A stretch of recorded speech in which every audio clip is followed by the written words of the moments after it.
12 जून 2025 को भारत के इतिहास के सबसे बड़े विमान हादसों में से एक Ahmedabad air India flight crash में करीब 265 लोगों की जान चली गई। विमान में मौजूद 242 में से 241 लोगों की जान चली गई। इस हादसे में गुजरात के पूर्व मुख्यमंत्री विजय रूपाणी की भी मौत हो गई। लेकिन ये कोई पहली बार नहीं था जब किसी हवाई हादसे में किसी नेता या वीवीआईपी की जान गई हो। इनमें स्वतंत्रता सेनानी, वैज्ञानिक, राजनेता और केंद्रीय मंत्री भी शामिल रहे हैं। एक एक करके हम आपको हर उस हादसे के बारे में बताते हैं। देश के महान वैज्ञानिक और परमाणु ऊर्जा कार्यक्रम के जनक होमी जहांगीर भाभा 1966 में एक प्लेन क्रैश का शिकार हुए थे। होमी भाभा की मौत एयर इंडिया की फ्लाइट संख्या 101 के हादसे में हुई थी। 24 जनवरी 1966 को भाभा का विमान जिनेवा के पास दुर्घटनाग्रस्त हो गया, जिसमें वे और 117 अन्य लोग मारे गए।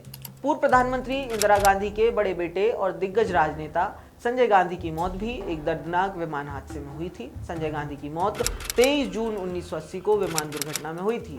वे दिल्ली के सफदरजंग एयरपोर्ट के पास दिल्ली फ्लाइंग क्लब के एक छोटे विमान को उड़ाते समय एरोबैटिक कलाबाजी कर रहे थे, तभी विमान नियंत्रण से बाहर होकर क्रैश हो गया। देश के पूर्व रेल मंत्री और कांग्रेस के दिग्गज नेता माधवराव सिंधिया की मौत भी एक दर्दनाक विमान हादसे में हुई थी। 30 सितंबर 2001 को माधवराव सिंधिया उत्तर प्रदेश के मैनपुरी के पास कानपुर में होने वाली कांग्रेस की एक रैली में शामिल होने के लिए एक निजी चार्टर्ड विमान से जा रहे थे, लेकिन खराब मौसम के कारण उनका विमान दुर्घटनाग्रस्त हो गया। इस हादसे में माधवराव सिंधिया सहित विमान में सवार सभी लोग मारे गए। आंध्र प्रदेश के तत्कालीन मुख्यमंत्री वाई.एस. राजशेखर रेड्डी भी एक हेलीकॉप्टर क्रैश का शिकार बने थे। यह हादसा 2 सितंबर 2009 को हुआ, जिसमें वाई.एस. राजशेखर रेड्डी की मौत हो गई। वे अपने हेलीकॉप्टर से नल्लामला के जंगलों में एक सरकारी कार्यक्रम में भाग लेने के लिए जा रहे थे, जब उनका हेलीकॉप्टर अचानक संपर्क से बाहर चला गया और लापता हो गया।